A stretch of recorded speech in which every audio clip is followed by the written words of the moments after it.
বিদ্যে বোঝাই বাবু মশাই, চড়ি শখের বোটে। মাঝিরে কর, বলতে পারিস সূর্যি কেন ওঠে? চাঁদটা কেন বাড়ে কমে?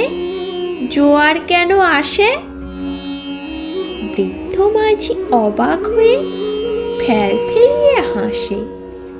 বাবু বলেন, সারা জনম মরলি রে তুই খাটে, জ্ঞান বিনা তোর জীবনটা যে চারি আনাই মাটি। খানিক বাদে কহেন বাবু, বল তো দেখি ভেবে, নদীর ধারা কেমনে আসে পাহাড় হতে নেবে? বল তো কেন লবণ পোড়া সাগর ভরা পানি? মাঝি সে কয়, আরে মশাই, এত কি আর জানি? বাবু বলেন, এই বয়সে জানিস নেও তা কি?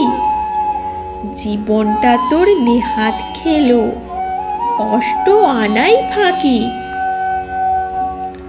আবার ভেবে কহেন বাবু, বল তো রে বুড়ো, কেন এমন নীল দেখা যায় আকাশের ওই চূড়ো?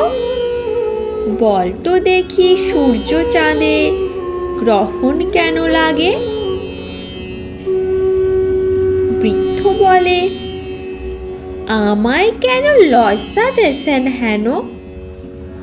বাবু বলেন, বলবো কি আর, বলবো তোরে কিতা, দেখছি এখন জীবনটা তোর 12 আনাই বৃথা। খানিক বাদে ঝড় উঠেছে, ঢেউ উঠেছে ফুলে। বাবু দেখেন নৌকাখানি ডুবলো বুঝি দুলে। মাঝিরে কন, এ কি আপদ, ওরে ও ভাই মাঝি, ডুবলো নাকি নৌকা এবার, মরবো নাকি আজি? মাঝি শুধুই, সাঁতার জানো? মাথা নাড়েন বাবু। মূর্খ মাঝি বলে, মশাই এখন কেন কাবু? বাঁচলে শেষে আমার কথা হিসেব করো পিসে। তোমার দেখি জীবনখানা 16 আনাই মিশে।